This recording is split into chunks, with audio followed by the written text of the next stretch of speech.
Assalamualaikum warahmatullahi wabarakatuh. Perkenalkan, saya Fauzan Azim dengan NIM 17106240083 dan teman saya. Saya Muzaki Fatal Tarido dengan NIM 110624082. Di video kali ini kami akan melakukan podcast sebagai kelengkapan dari UTS mata kuliah Marketing Manajemen. Kali ini kita akan membahas beberapa materi, lebih tepatnya ada 7 materi yang akan kami bahas di podcast kali ini.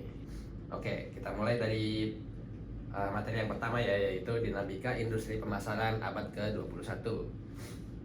Nah, gimana sih sebenarnya nih dinamika industri pemasaran di abad ke-21 ini?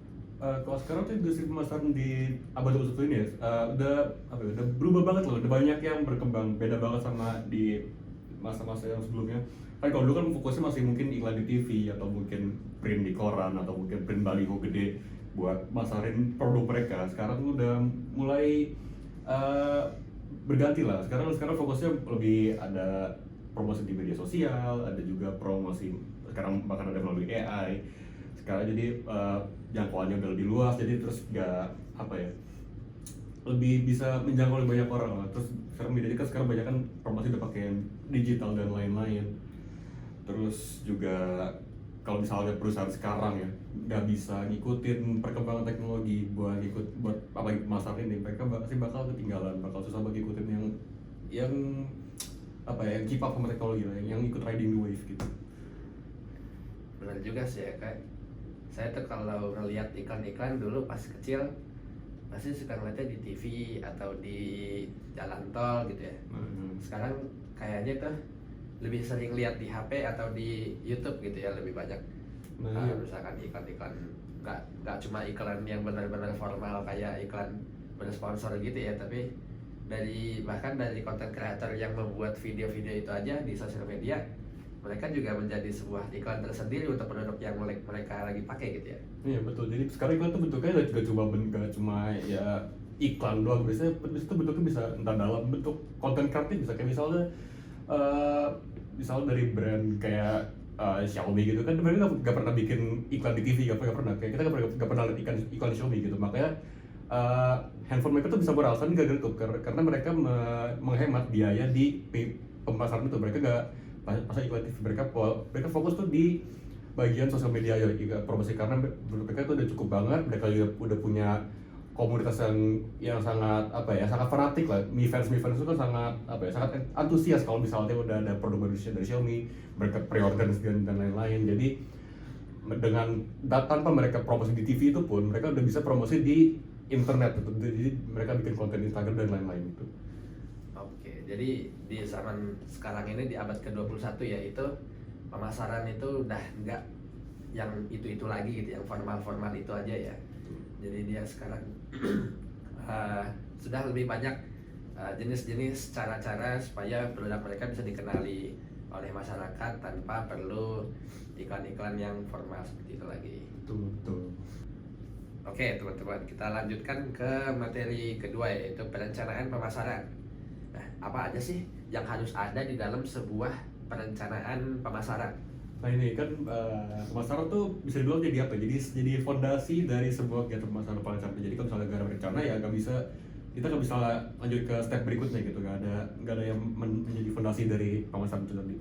Itu kita tuh ada mencakup analisis situasi, penetapan tujuan, strategi, dan implementasi. Kayak misalnya perusahaan tuh harus tahu siapa target pasarnya, bagaimana posisi mereka di pasar, strategi apa yang cocok, apakah promosi besar-besaran atau ke pendekatan komunitas, karena kan nggak mungkin semua brand itu cara promosi sama dong. Kayak misalkan Apple nggak bisa pakai cara strategi promosi yang sama kayak Xiaomi, karena mereka target pasarnya beda banget kan. Kalau Apple tuh lebih ke soal eksklusivitas, kalau Xiaomi tuh lebih ke community focus gitu. Jadi kan nggak bisa pakai strategi yang sama, jadi mereka harus bisa membedakan. Terus juga elemen yang penting itu adalah analisis SWOT, yaitu kayak SWOT, strength, weakness, opportunity, dan threat.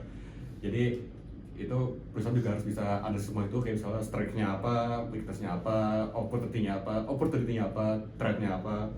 Terus kita harus bisa kencengin di strike-nya, pertahanan strike-nya, terus weakness-nya juga kalau bisa dikurangin atau sebisa mungkin diatasi lah. Terus opportunity juga bisa apa ya, mungkin di riset lagi lebih jauh soal threat juga, saingannya gimana di pasar, ancamannya gimana gitu sih. Berarti perencanaan pemasaran ini seolah-olah itu seperti blueprint atau titik tumpu dari pemasaran jangka panjangnya begitu ya? Iya betul, jadi semacam blueprint, jadi semacam kayak rencana awal. Jadi kalau misalnya rencana itu dibuat secara gak matang, makin ke depan tuh pemasaran juga pasti akan apa ya, gak maksimal, pasti bakal ada sesuatu yang kurang atau entah gak nyampe ke target pasarnya atau mungkin yang lain-lain yang gak diharapkan tuh bakal terjadi kalau misalkan blueprintnya gak matang tadi gitu. Oke, sekarang kita lanjutkan ya ke materi ketiga, yaitu pemasaran global dan berkelanjutan. Sekarang ini kan banyak ya brand-brand lokal itu yang mereka mulai ekspansi ke luar negeri, entah itu ke negara-negara tetangga kita kayak ASEAN atau bahkan ke negara-negara yang sudah beda benua. Nah, kira-kira apa sih tantangan yang ada di dalam pemasaran global itu sendiri? Tantangannya sih yang mungkin yang biasanya paling susah itu adalah soal di preferensi konsumen. Kan tiap negara preferensi pasti beda kan. Kayak anggaplah satu contoh tuh misalnya bentuknya tolak angin atau Indomie gitu. Kan mereka tuh kan notabene apa ya, yang produk yang sangat Indonesia banget ya. Yang rasanya Indonesia banget, kayak Indomie itu rasanya kan ya sangat menggambarkan Indonesia gitu kan. Belum tentu lidah luar tuh cocok dengan rasa-rasanya. Maka tuh Indomie tuh mereka harus muter otak gimana caranya biar produk mereka tuh diterima di negara lain. Kayak misalnya di negara apa ya, Nigeria mungkin mereka buat rasa baru, kayak jadi yang buat menyesuaikan dengan lidah mereka. Kan kalau misalnya dikasih dengan rasa yang dengan lidah kita, mereka mungkin benar-benar tuh bakal gak cocok gitu. Terus juga kopi kenangan juga menggunakan strategi yang sama. Mereka riset gimana preferensi konsumen di sana, misalnya di Korea ini preferensi bakal gimana, di riset lagi. Jadi mereka tuh mencoba apa ya, menarik sebanyak mungkin konsumen di negara itu gitu. Jadi harus dipikir matang lagi soal preferensi itu tadi. Oke. Nah, kalau pemasaran berkelanjutan itu maksudnya gimana tuh kira-kira? Pemasaran berkelanjutan tuh gimana ya? Itu tuh semacam pendekatan jangka panjang yang mempertimbangkan dampak sosial dan lingkungan. Konsumen tuh saat itu tuh apa ya? Makin sadar isu-isu seperti perubahan iklim atau fair trade atau etika bisnis. Jadi sekarang brand tuh harus mikirin ke depan kayak gitu, kayak misalnya mereka bikin produk yang lebih go green atau apa, tapi go green bener-bener go green ya, bukan yang gimmick gitu. Kayak misal yang sekarang buat ganjel, bosnya tuh contoh dari brand Samsung gitu, mereka kecilin boxnya bilangnya buat go green, padahal cuma bilang itu cuma alasan buat mereka buat nggak include charger di boxnya. Itu masih ngeselin buat saya gitu. Jadi dipikir gitu, jadi kayak misalnya entah kemasan yang dibikin jadi lebih ramah lingkungan, mudah diurai atau bisa dipakai lagi di kemudian hari gitu. Jadi perlu dipikir ke sana gitu, karena konsumen jadi lebih aware soal itu. Oke, jadi kesimpulannya itu kita selain mengungguli dari produknya, kita juga unggul dari aspek-aspek pendukung produknya gitu ya, terutama dari bagian dalam produksi produk yang kita jual gitu. Betul. Jadi kayak misalkan mulai dari bahan bakunya, lalu dari pembungkusnya, distribusinya, bahkan sampai ke manajemennya, mungkin itu bisa berpengaruh banget ya buat ke pemasaran juga gitu. Ya, betul sekali. Oke. Selanjutnya nih ya, kita lanjut ke materi keempat, yaitu sistem informasi pemasaran. Bisa disingkat SIM juga ya. Nah, bisa dijelasin nih, apa sih kira-kira nih sistem informasi pemasaran ini? Itu sistem informasi pemasaran adalah suatu sistem yang mengumpulkan, menganalisis, dan menyebarkan informasi yang dibutuhkan dalam pengambilan keputusan dalam pemasaran.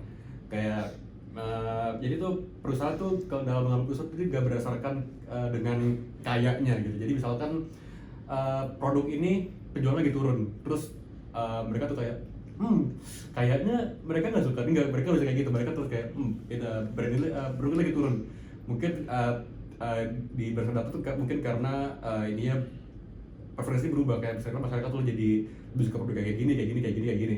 Jadi mereka tuh nggak bisa kayak kayaknya mereka konsumen nggak suka, mereka harus punya data yang konkret gitu biar kedepannya bisa ditingkatkan lagi dan itu jadi strategi buat jangka panjang juga gitu loh. Oke, jadi ini semacam alat bantu untuk mengambil keputusan setelah produknya itu sudah diluncurkan gitu ya. Iya betul, jadi itu semacam buat bisa jadi bahan evaluasi juga kalau misalkan produknya ada yang kurang, jadi itu bisa buat jadi ya buat kedepannya tuh jadi bisa dikembangkan lebih baik lah gitu. Jadi mereka bisa lebih tahu konsumen sukanya apa dan nggak sukanya di mana gitu loh. Gitu. Oke oke. Jadi sistem informasi marketing ini ya, dia bisa membantu produsen dalam memahami kebutuhan konsumen mereka. Tuh. Oke. Kita lanjut ke materi kelima, pengambilan keputusan konsumen. Nah, jadi ini sebelum kita menjual, kita kan juga perlu tahu nih, konsumen itu gimana sih dia bisa memutuskan untuk membeli produk kita. Oke. Itu ya kita perlu satu contoh produksi. Kayak misalkan apa ya? Kita sambil ambil contoh mobil Alphard lah misalnya gitu. Jadi kita awalnya tuh dari mengenali kebutuhan dulu. Kayak misal si pembeli ini dia tuh butuh mobil yang gede buat 7 orang dan buat dipakai buat jalan jauh-jauh. Terus mereka pikir, oh Alphard aja kali ya gitu. Akhirnya si pembeli ini tuh mutusin buat research soal si Alphard ini. Kayak misalkan kapasitasnya berapa, itu kan yang paling penting karena dia buat bawa jauh kan. Kapasitasnya berapa, bensinnya per liter berapa, terus juga mesin cc-nya berapa, torsinya berapa, terus kayak fitur di mobilnya apa aja, itu kan juga penting buat entertainment segala macam di mobil. Terus akhirnya mereka setelah udah tahu soal si Alphard ini, mereka tuh mencari evaluasi alternatif. Kalau misalkan si Alphard ini anggaplah nggak cocok di dompet mereka tuh bakal cari alternatif lain yang entah secara spesifikasi lebih bagus atau harganya lebih murah ya, pokoknya itu. Kayak mungkin mereka ntar misalnya Alphard, mereka bakal cari saingannya tuh mungkin Denza atau dari Lexus. Kalau Lexus mungkin agak susah soalnya kan itu ya, Alphard cuma lebih mahal aja gitu. Terus akhirnya mereka bandingin sama yang udah mereka pilih tadi. Terus akhirnya mungkin mereka tetap milih Alphard. Akhirnya mereka ke selanjutnya itu memutuskan untuk membeli. Jadi setelah mereka bandingin dengan saingannya udah sesuai sama harga, spek dan lain-lain, mereka tuh membeli. Dan setelah mereka membeli, mereka pakai beberapa kali atau beberapa bulan, mereka tuh mengevaluasi setelah membeli. Kayak misalkan setelah mereka pakai Alphard selama 3 bulan, wah ini mobilnya enak ya gitu, mobilnya enak, nyetirnya juga stabil, terus juga muat banyak, terus entertainment juga bagus karena punya layar dan lain-lain dalam mobilnya. Terus juga bensinnya mungkin agak mahal, cuma harusnya kalau bisa beli Alphard mampu beli bensinnya, jadi gitu ya gitu kira-kira. Oke, berarti ini tuh lebih ke providing informasi dan testimoni dari pengguna yang sebelumnya gitu ya. Iya betul, jadi konsumen selanjutnya punya referensi lah. Kalau misalkan dia beli produk ini apa sih yang mereka harapin gitu. Jadi kalau misalkan kayak tadi si konsumen A udah beli Alphard, sudah pakai beberapa bulan gitu, terus kayak konsumen B kan beli Alphard juga, dan dia tuh bisa bisa lihat review dari konsumen A tadi yang udah pakai secara berbulan-bulan. Jadi kan dia tuh bisa tahu pengalamannya gimana, lebihnya di mana, kurangnya di mana. Jadi dia tuh bisa bisa menaruh ekspektasi kira-kira dia bakal dengan bulan waktu ini bakal dapat produk kayak gimana gitu. Oke, berarti di bagian ini testimoni atau apa ya istilahnya itu, drawback dari customer gitu ya. Iya betul. Itu tuh sangat sangat berpengaruh. Apalagi tuh kalau misalkan produk kita itu punya komunitas yang besar gitu, kayak misalkan Avanza gitu kan, biasanya ada komunitas di Facebook gitu. Komunitas pemilik mobil Avanza itu kan biasanya membernya bisa sampai ratusan ribu atau bahkan jutaan gitu ya. Jadi iya, betul. dengan produk kita itu para konsumen bisa saling mendiskusikan nih, produk kita itu sebenarnya unggulnya di mana aja sih gitu, apa sih yang bikin produk kita itu bagus, dan apa saja yang kira-kira bisa ditingkatkan dari produk-produk kita juga sebenarnya gitu ya. Ya betul sekali, betul. Oke, podcast berikutnya kita lanjut ya ke materi ke-6 yaitu STP atau Segmenting, Targeting, dan Positioning. Yep. Nah, apa sih ini pentingnya STP dalam pemasaran? STP ini penting soalnya biar kita tahu produk kita tuh target tuh di mana di pasar. Jadi kita pakai contoh kasus lagi deh. Misalnya kita pakai contoh kasus tuh brand apa ya? Misalnya Apple deh. Kita tuh perlu cari segmentingnya dulu. Yaitu Apple tuh kita tuh harus mencari dulu segmentasinya jadi beberapa bagian kayak misalnya demografis, geografis, psikografis dan lain-lain kayak misalkan dari demografis dulu, Apple tuh targetnya biasanya tuh dari mulai remaja atau pekerja atau ya usia dari 20 sampai 40 tahun lah. Terus lanjut ke positioning. Selanjutnya ke targeting. Ke target lebih spesifik. Apple tuh targetnya kayak gimana?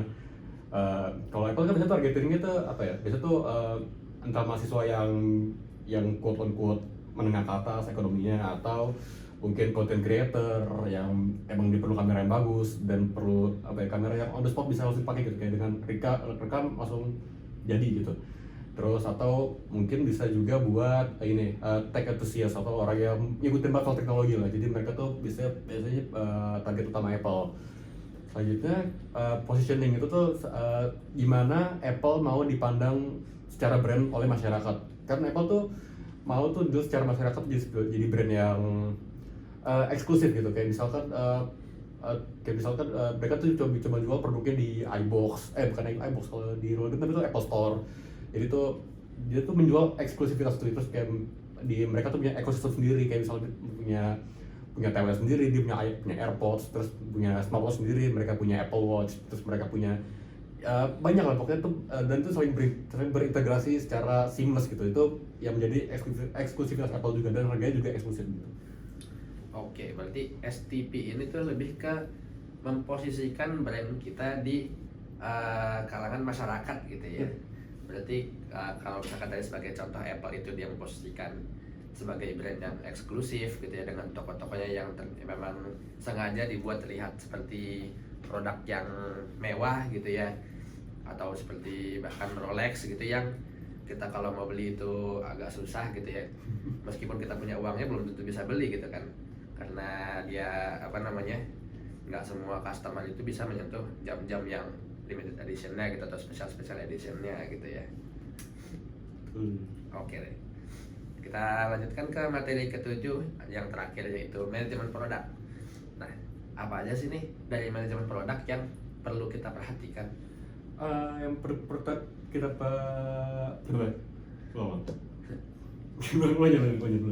Nah, dari lu aja. Oke. Jadi yang perlu kita perhatikan dari manajemen produk ini adalah pertama dari ide, pengembangan, peluncuran hingga akhirnya dihapus dari pasar. Jadi pertama tuh kita pikir dulu idenya kayak gimana. Kayak misalkan saya mau bikin produk yang kayak gini, terus ya setelah itu kita riset terus masuk ke proses pengembangan. Setelah itu kita pengembangan itu kita mungkin ada trial and error dulu, kita kasih ke tester dulu ke masyarakat apakah mereka suka apa enggak, mereka butuh apa enggak. Kan kalau percuma kita udah bikin produk cuma kebutuhannya kayak niche banget tuh, kayak cuma sebagian dikit banget orang yang butuh gitu, kayak misalkan handphone foldable mungkin kan mereka nggak butuh banget gitu. Selanjutnya kita masuk ke peluncuran. Nah setelah peluncuran ini tuh ini produk kondisinya tuh udah berada di pasar gitu, udah dijual di mana-mana. Terus gitu yang harus dilakukan oleh produsen adalah dia tuh harus terus berinovasi gitu dengan produk mereka yang udah terjual di pasar ini biar mereka bisa ada terus di pasar dan gak cepat turun gitu. Akhirnya kalau misalkan ML turun itu bakal masuk ke step selanjutnya, itu gimana produk ini dihapus dari pasar. Itu ada beberapa kemungkinan kayak misalkan si produk ini entah mungkin trennya udah habis atau mungkin kalau misalkan handphone itu speknya udah ketinggalan, atau kalau misalkan makanan biasanya ya udah gak terlalu diminatin sama orang-orang jadi mereka tuh move on ke produk lain. Yaitu kalau misalnya produk kita turun dari pasar itu kita produsen tuh harus mikir lagi kayak produk ini yang ini gagal udah turun dari pasar, kira-kira apa ya yang konsumen perlu, yang konsumen butuh. Jadi itu tugas produsen buat muter otak lagi gimana caranya buat produksi produk yang yang berarti next gen lah, yang selanjutnya gitu sebagai suksesor dari produk pertama ini. Terus kalau misalkan produk yang pertama gagal itu bisa dicari gagal itu gara-gara apa. Kalau misalkan produknya berhasil itu ya produk itu berhasil, dicari juga berhasil karena apa, ke plus minusnya apa gitu-gitu. Jadi itu sebagai bahan evaluasi juga buat produsen gitu. Oke, jadi manajemen produk itu kayak semacam siklus hidup produk yang dimulai dari awal dia research and development sampai ke penurunan dari pasarnya gitu ya. Iya betul. Lalu diregenerasi ke produk-produk berikutnya, terutama di teknologi ya, yang kayaknya itu nggak ada habisnya gitu kan, setiap tahun, setiap saat itu pasti ada aja perubahannya. Ya berarti soalnya kan menyangkut soal apa ya, loyalitas pelanggan tuh terhadap suatu brand gitu. Kalau misalkan produk pertamanya bagus, ya produk kedua itu ternyata di bawah ekspektasi, pasti kan orang tuh mikir udahlah dia jelek, kita pindah brand lain aja. Pasti kan bagi dia itu bakal jadi tantangan tersendiri lah buat seorang brand itu buat harus membuat produk keduanya ini jauh lebih bagus daripada produk pertamanya gitu, karena itu kan hitungannya sebagai suksesor gitu. Oke, luar biasa banget ya ini pembahasan kita kali ini, 7 materi mengenai pemasaran gitu ya. Oke, terima kasih teman-teman yang sudah menonton. Jangan lupa di like dan subscribe. Wassalamualaikum warahmatullahi wabarakatuh. Assalamualaikum warahmatullahi wabarakatuh. Halo semuanya, selamat datang lagi di podcast kami. Dan saya sebagai host sekarang, kami tukar role. Dan kami akan membahas topik dengan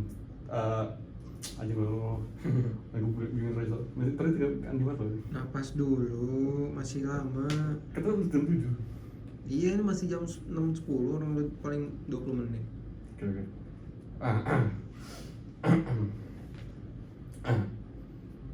Assalamualaikum warahmatullahi wabarakatuh. Halo semuanya, selamat datang kembali di podcast kami yang akan membahas semua topik-topik penting dalam dunia pemasaran. Bersama saya Muzaki Fatantarido dengan NIM 170640082 dan rekan saya Fauzan Azim dengan NIM 17106240083. Oke, setelah kita perkenalkan diri, mungkin tadi udah intro juga, jadi sudah kenal. Lanjut aja ke pertanyaan pertama. Apa yang dimaksud dengan dinamika industri pemasaran di abad 21? Oke, dinamika ini itu merujuk pada perubahan besar dalam cara pemasaran atau memasarkan produk ya. Jadi itu termasuk ke dalam digitalisasi, personalisasi, dan fokus pada keberlanjutan. Jadi digitalisasi itu kayak yang awalnya itu pemasaran biasa kita lakukan kayak dari koran, billboard, atau bahkan yang udah jarang kita dengar itu door to door. Kalau udah generasi kita tuh kayaknya udah nggak ada yang tahu tuh pemasaran door to door tuh apaan sih. Emang ada ya orang yang memasarkan, nyamperin ke rumah orang gitu, halo saya jualan ini, kayaknya itu udah jarang banget gitu. Jadi sekarang itu semuanya sudah digital ya, meskipun nggak semuanya, masih ada yang beberapa yang masih populer kayak billboard di jalan-jalan raya dan sebagainya.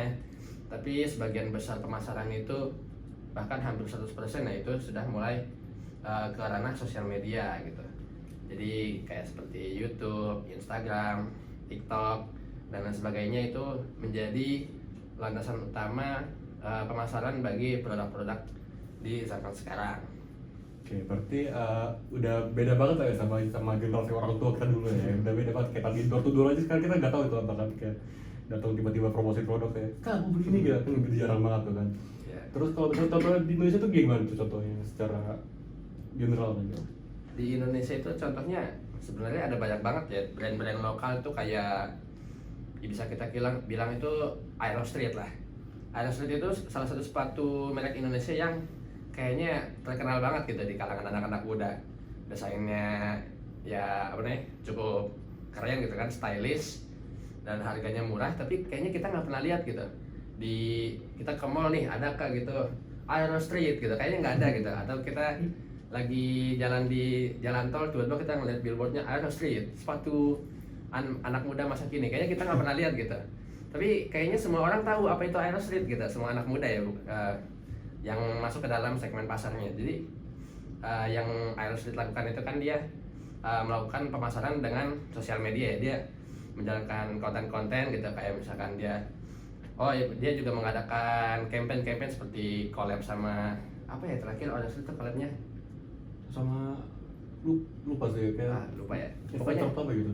Pokoknya Aerosmith itu juga ada banyak collab-collab yang diminati banget gitu sama anak-anak muda. Misalkan anggap aja sebagai contoh gitu ya, misalkan collab sama One Piece gitu. Wih, ada One Piece gitu.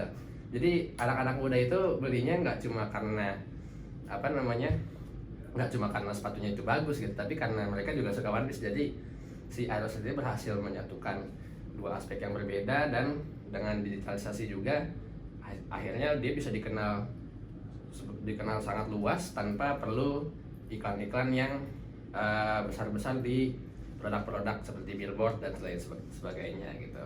Oke, berarti sekarang ini kita tuh nggak perlu, bukan nggak perlu sih, kayak billboard tuh nggak sepenting dulu lah ya. Kayak ini nggak, kita bisa pakai media lain seperti media sosial tadi, biar kita tahu misalnya kita tadi ada Aerosmith collab sama One Piece, jadi kayak wah One Piece sama Aerosmith gitu. Jadi lebih praktis bisa bilang gitu. Terus selanjutnya nih, kalau misalkan bahas produk, gimana kalau soal aspek keberlanjutan itu gimana kira-kira Anda sendiri? Oke, kalau keberlanjutan ini dia lebih ke apa namanya, kampanye etika gitu ya. Jadi kalau misalkan kita tahu itu, kalau misalkan produsen-produsen game gitu ya, kalau nggak salah Konami, jadi dia itu sebenarnya sebelumnya dia memproduksi game-game yang cukup bagus lah, bisa dibilang masterpiece gitu. Tapi karena dia nggak menghargai karyawannya dengan baik, terus salah satu desainer game yang terkenal itu, aduh saya lupa siapa, itu dipecat, akhirnya gamenya jadi nggak begitu bagus. Itu bisa menghilangkan citra brand dari konsumen gitu. Jadi meskipun produknya itu nggak secara langsung terlihat, wah ini produknya langsung jelek gitu, maksudnya nggak berasa banget, tapi karena si konsumen ini ngelihat berita bahwa dia melakukan hal-hal yang buruk terhadap karyawannya, jadi si konsumen ini nih nggak mau beli produknya lagi karena mereka tidak mau gitu mendukung hal-hal yang tidak beretika gitu. Nah, jadi si apa namanya, keberlanjutan ini bisa dilakukan dari sisi positifnya, itu kayak seperti produk yang ramah lingkungan, bahan-bahannya dan lain sebagainya. Jadi si konsumen ini merasa kayak dengan membeli produk kita, si konsumen itu bisa membantu lah gitu, membantu produsen dalam menjalankan campaign mereka yang ramah lingkungan sebagai contoh gitu ya. Jadi tidak hanya membeli produk, tapi bisa membantu mengembalikan apa namanya, kalau kebalikan dari deforestasi apa? Penanaman kembali, reboisasi.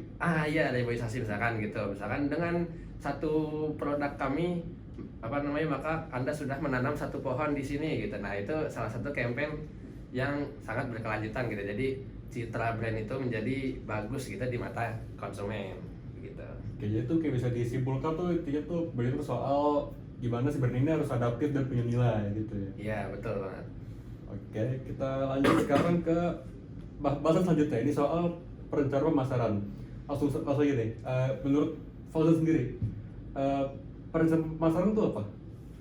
Oke, perencanaan pemasaran itu menurut saya ya itu sebuah proses untuk menyusun strategi dan langkah-langkah untuk mencapai sebuah tujuan pemasaran. Ini tuh bisa mencakup analisis pasar, penetapan target, penyusunan strategi, sampai ke pengukuran hasil. Jadi ini sebagai proses, misalkan kita punya produk gitu ya, produknya ini kita tuh mau targetnya siapa gitu loh. Kayak misalkan saya menjual parfum gitu, ini parfumnya bakal dipakai sama anak-anak, sama remaja yang lagi apa itu berbunga-bunga gitu ya, atau dipakai sama bapak-bapak yang mau meeting gitu kan ya kan, nggak mungkin dong masa parfumnya wangi-wangi gitu kan, dia harus yang profesional, maskulin gitu. Atau dipakai sama nona-nona yang anggun gitu, yang wanginya itu kayak menyengat, kalau dicium tuh kalau langsung wah ini kayaknya apa namanya, perempuan ini menarik banget gitu pas dicium aromanya gitu. Jadi dari penetapan target itu dia udah ada perencanaannya dulu gitu, dari perencanaan pemasarannya. Habis itu bisa penyusunan strategi, kayak misalkan kita mau apa, brandingnya itu di Instagram, atau mau brandingnya cuma di YouTube doang gitu, atau mau bikin website misalkan biar terkesan eksklusif gitu ya, apa namanya, itu sebenarnya preferensi sama ininya ya, pemilik brandnya. Dan pengukuran hasil ini nih bisa dibilang kayak kalau misalkan sudah kita jalanin nih, sesuai nggak nih sama target pasarnya. Misalkan saya jualan parfum yang maskulin tapi dijualnya tuh di live TikTok gitu, kayaknya nggak ada gitu ya manajer-manajer yang scroll TikTok gitu, ada parfum bagus terus dibeli gitu, kayaknya nggak gitu. Kayaknya dia tuh lebih ke apa namanya, toko resmi, toko fisik gitu, kayak misalkan lagi di mall gitu, ayo silakan Mas dicoba parfumnya. Nah itu biasanya tuh yang target pasar yang manajer-manajer gitu baru dapat gitu. Jadi dengan penyusunan strategi itu bisa kita ukur nih hasilnya, kira-kira udah dapat belum nih target yang sebelumnya udah ditetapkan begitu. Oke, jadi ini tuh jadi semacam apa ya, fondasi lah buat si pemasaran ini, biar gak kayak apa namanya, gak salah target gitu. Ya tadi tuh apa yang jual parfum buat profesional tapi jadi TikTok shop itu kan nggak cocok, nggak nyampe gitu. Terus kalau soal kerangka kerja ini nih, kerangka kerja yang biasa digunakan tuh kayak gimana? Nah, salah satu kerangka kerjanya itu yang bisa digunakan adalah STP ya. Jadi STP itu adalah segmenting, targeting, dan positioning. Itu ada di pembahasan berikutnya ya, itu STP ya? Iya, ada di pembahasan berikutnya. Lalu ada marketing mix juga, seperti produk, price, place, dan promotion. Nah ini seperti yang tadi sudah saya gambarkan ya gitu. Produk itu seperti parfumnya, price itu harganya, place itu lokasinya, tempatnya, dan promotion adalah cara mereka mempromosikannya begitu.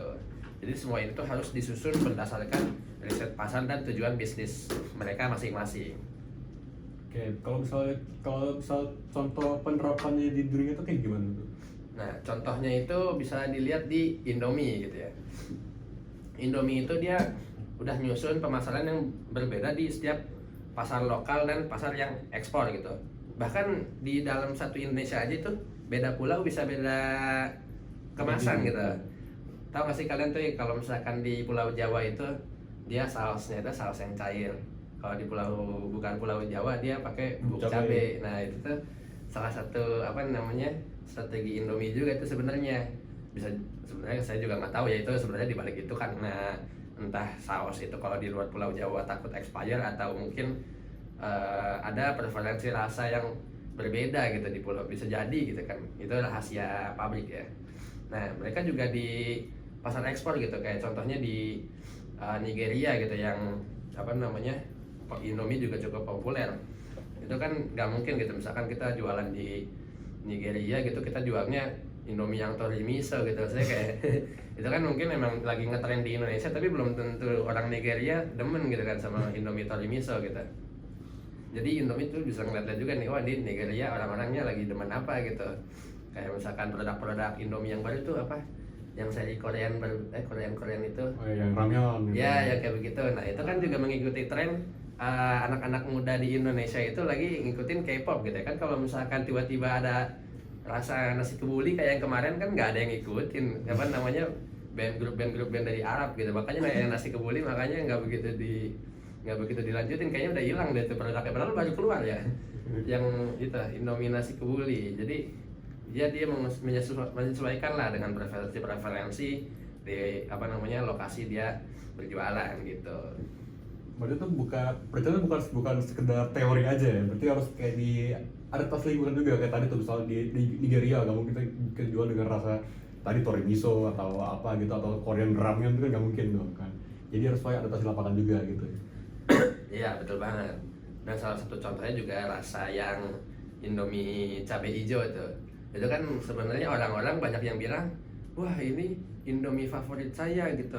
Saya apa namanya demen banget sama Indomie cabai hijau nih gitu. Enak banget rasanya. Tapi pada kenyataannya dia didiscontinue gitu kan, dengan dibandingkan sama misalkan sebagai contoh yang rasa udah lama itu Indomie goreng Aceh gitu. Indomie goreng Aceh kayaknya apa namanya nggak begitu ikonik kayak misalkan, ya banyak lah orang yang suka gitu. Tapi apa namanya dia tetap bertahan gitu dari tahun ke tahun dibandingkan dengan Indomie cabai hijau yang banyak orang bilang kayak apa namanya, wah aku suka nih, wah saya suka gitu segala macam. Ujung-ujungnya kalau misalkan nggak dibeli ya rugi juga Indominya gitu, meskipun banyak orang suka tapi kalau nggak dibeli ya buat apa juga. Jadi ujung-ujungnya itu harus diadaptasi di lapangannya. Oke. Selanjutnya kita masuk ke materi selanjutnya, yaitu adalah soal pemasaran global dan berkelanjutan. Bisa jelasin nggak sih apa itu pemasaran global? Oke, pemasaran global ini tuh salah satu strategi pemasaran yang diterapkan oleh perusahaan untuk menjangkau konsumen yang lintas negara. Ya, sebagai kuncinya itu adalah menyesuaikan produk dan strategi dengan budaya dan kebutuhan lokalnya tanpa kehilangan identitas globalnya. Jadi ada contohnya itu Indomie, tapi kita coba ambil contoh yang lain kayak misalkan Starbucks ya. Starbucks itu kan dia udah merajalela banget lah ya gitu. Ada di entah di beberapa negara dan salah satu perusahaan F&B terbesar di dunia gitu. Nah kan kalau misalkan kita lihat tuh di produk-produk di Indonesia, kadang-kadang dia ada produk seasonal yang menggunakan rasa-rasa yang khas sama Indonesia gitu. Aduh, saya udah lupa lagi karena ada boykot gini jadi lupa sama Gulai.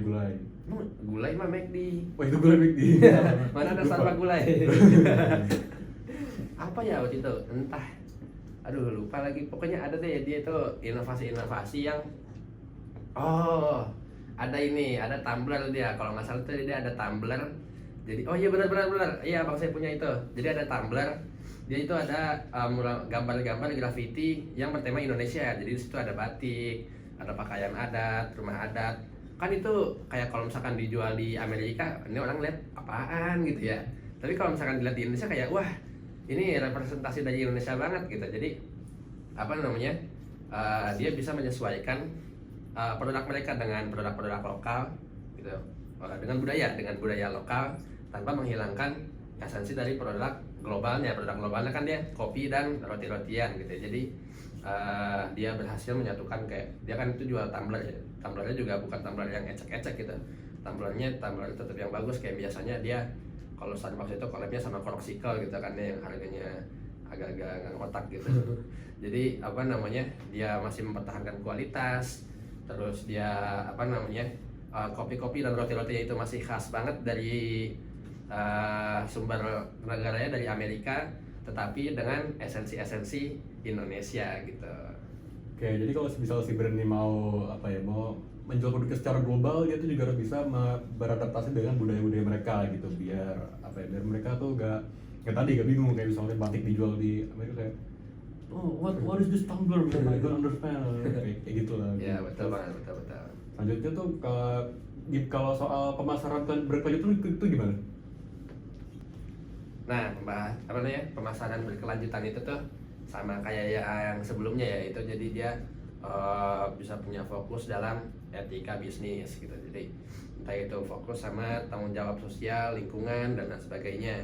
Sebagai contoh itu ada Le Mineral gitu kan ya, sekarang dia campaign-nya itu pasti ramah lingkungan gitu. Kalau kalian lihat iklan-iklan Le Mineral tuh mulai dari botolnya ramah lingkungan, terus galonnya ramah lingkungan, yang cuma yang sekali pakai itu dia bisa didaur ulang gitu ya. Meskipun Le Mineral ini dapat banyak hujatan juga dari user-user karena katanya wah ini galonnya lembek gitu, kayak apa namanya, kan kalau galon Aqua, udah nyebut merek gak apa-apa kali. Kalau galon Aqua tuh kalau diketok kan keras gitu, tung. Nah ini kalau Le Mineral tuh lembek gitu, jadinya kalau misalkan dipegang kayak bisa tumpah-tumpah kalau udah dibuka gitu. Jadi meskipun dengan tantangan-tantangan tersebut, Le Mineral ini tetap mempertahankan ramah lingkungannya demi menjaga nama brand mereka supaya tetap dikenal sebagai brand yang ramah lingkungan gitu ya. Sampai bisa saya sebutkan sebagai contoh ramah lingkungan saat ini aja, Le Mineral itu berarti sudah sukses gitu dalam pemasaran ramah lingkungannya dia gitu. Oke, jadi perusahaan itu juga buat mempertimbangkan dampak sosialnya lah ya gitu. Iya betul banget. Jadi si pembelinya itu bisa merasa puas lah dengan membeli produk-produk kita, karena para pembeli ini kan memberikan profit kepada perusahaan yang ramah lingkungan gitu. Oke, next kita lanjut ke materi selanjutnya, itu soal sistem informasi pemasaran.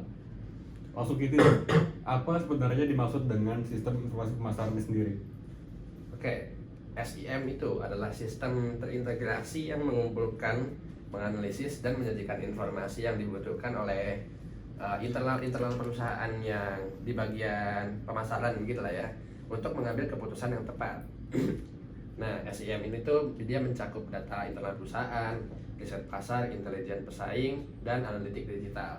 Jadi di SIM ini kita tuh nggak cuma mengawang-awang gimana kira-kira produk kita bisa lebih lebih maju, lebih laku, tapi kita juga menganalisis nih dari data-data yang sudah ada gitu kan ya. Misalkan ada produk kita yang kurang laku, kita lihat nih, ini kurang laku karena apa? Karena produk kita memang kalah saing atau memang daya beli masyarakatnya lagi turun gitu kan. Kalau misalkan daya beli masyarakat turun, nggak ada yang bisa dibantu juga gitu kan. Mau produk kita sebagus apapun, kalau masyarakatnya nggak bisa beli, nggak bakal dibeli gitu. Kayak misalkan mobil kita bagus nih, tapi masyarakatnya lagi perang gitu, ya nggak ada yang mau beli mobil. Jadi apa namanya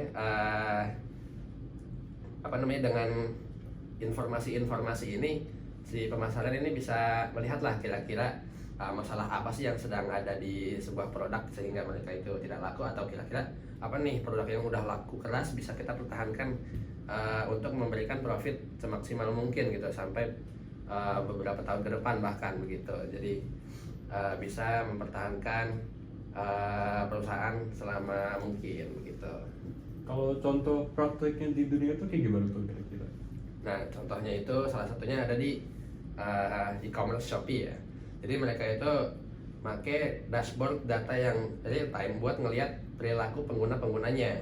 Jadi kira-kira nih produk apa sih yang dicari, habis itu kira-kira jam berapa nih user-user pada belanja, terus sama promosi-promosi ya, kayak misalkan promosi 11, 22 sampai 12, waduh itu tiap bulan ada gitu ya. Jadi apa namanya kira-kira ini berhasilnya gimana, terus yang berhasil tuh kayak misalkan diskon atau cashback yang lebih untung dan sebagainya, atau misalkan gratis ongkir gitu. Itu kan banyak banget tuh opsi-opsinya. Nah, yang mana nih kira-kira yang dibanyakin biar bisa memaksimalkan keuntungan mereka gitu. Oke, jadi gitu ya, informasi itu buat apa ya? Buat digunakan untuk merespons pasar secara lebih cepat gitu ya. Nah, benar banget itu. Jadi setelah usernya itu sudah kelihatan nih feedbacknya terhadap produk kita, langsung dianalisis, terus kita lihat, langsung kita eksekusi saat itu juga, menyesuaikan sama preferensi customer kita gitu. Oke, selanjutnya kita bahas soal pengambilan keputusan konsumen. Bisa jelasin nggak itu maksudnya apa tuh, pengambilan keputusan konsumen kayak gimana tuh? Oke, pengambilan keputusan konsumen itu tuh sebuah proses psikologis dan perilaku yang dilalui oleh calon konsumen, mulai dari dia mengenali kebutuhan nih, misalkan dia butuhnya apa, terus dia mencari informasi, mengevaluasi alternatif, sampai dia memutuskan untuk membeli dan mengevaluasi setelah pembelian. Nah, sebagai contoh itu misalkan saya mau beli HP gitu ya, saya ini nih mengenali kebutuhan dulu, kenapa saya butuh HP nih. Nah, HP itu pasti kan saya butuhnya karena yang paling utama komunikasi ya, kan pastinya saya butuh komunikasi gitu. Terus selain dari komunikasi ada apa nih, misalkan saya hobi foto-foto sama rekam-rekam gitu buat kenang-kenangan. Kalau misalkan saya belinya HP yang entry level gitu, waduh hasilnya malu-maluin gitu, mau di-share ke grup apa namanya fotonya buram-buram gitu. Kok berkabut? Iya, kok berkabut. Nah, itu kan apa namanya bisa jadi sebuah kebutuhan juga ya, meskipun itu hanya untuk satu orang, tapi untuk melihat sebuah pemikiran konsumen kita juga harus general juga ya, kita harus melihat semua pandangan konsumen gitu. Habis itu kita lihat lagi nih kebutuhan-kebutuhan kayak misalkan untuk main game gitu segala macam, itu kan kebutuhan orang-orang juga beda-beda gitu ya. Nah, setelah itu saya akan mencari informasi nih, kira-kira HP yang memenuhi kebutuhan saya apa gitu. Misalkan saya nggak begitu perlu main game gitu, berarti saya cari HP-nya yang speknya nggak begitu kenceng tapi kameranya bagus misalkan begitu. Atau misalkan saya jarang foto-foto, saya demennya main game gitu, berarti cari yang speknya kencang tapi kameranya biasa aja begitu. Nah, dengan mengevaluasi alternatif nih, misalkan kita punya 2 HP gitu, wah yang ini kenceng banget gitu, tapi apa namanya storage-nya kecil, yang ini kencang aja tapi storage-nya lebih gede gitu. Kita dievaluasi dulu nih sebelumnya, kira-kira game kita gede-gede nggak gitu. Kalau gamenya gede-gede berarti kita butuh storage yang lebih gede dong gitu. Nah, setelah evaluasi sedemikian rupa, akhirnya konsumen atau saya di ilustrasi ini akan membeli produknya gitu. Wah, saya memutuskan untuk membeli HPB gitu. Lalu setelah itu saya akan evaluasi nih, setelah saya beli HP tersebut gitu. Wah, ternyata HP ini nggak sebagus yang dibilang sama reviewer gitu. Ternyata setelah saya pakai 1 tahun, HP-nya langsung jadi gimana-gimana gitu. Nah itu menjadi salah satu proses juga dalam keputusan konsumen gitu, karena setelah saya bilang begitu maka itu akan mempengaruhi konsumen-konsumen berikutnya begitu. Oke, kira-kira ada aja sih faktor yang mempengaruhi si keputusan itu sendiri gitu? Nah, ini faktor-faktornya itu cukup banyak ya. Jadi bisa dari psikologi atau persepsi yang sebelumnya udah saya jelaskan. Lalu ada faktor sosial juga, kayak keluarga, teman gitu, mereka udah pakai produknya atau belum. Mulai dari budaya juga bisa berpengaruh sampai ke teknologinya juga gitu. Bahkan sekarang kan review-review online itu juga sangat berpengaruh gitu ya. Seperti di komunitas-komunitas ataupun di review-review YouTube gitu. Oke, tadi kita udah bahas banyak banget nih soal tadi mulai dari dinamika industri, terus juga kita lanjut ke perancangan pemasaran, ada juga pemasaran global yang berkelanjutan, ada juga soal STP juga tadi kan. Terus selanjutnya kita bahas sistem informasi, pemasaran, dan terakhir tadi kita juga bahas pengambilan keputusan juga buat konsumen. Jadi untuk podcast kali ini kita sudahkan dulu. Materinya sangat daging sekali dari saudara Fauzan ini. Terima kasih Fauzan sudah mampir ke podcast ini. Siap. Oke, sekian dari kami. Like kalau suka, dislike kalau suka apa, subscribe kalau mau nonton kayak gini lagi. Kita ketemu lagi di video selanjutnya. Wassalamualaikum warahmatullahi wabarakatuh. Wabarakatuh. Ada outro-nya. Ada ini ternyata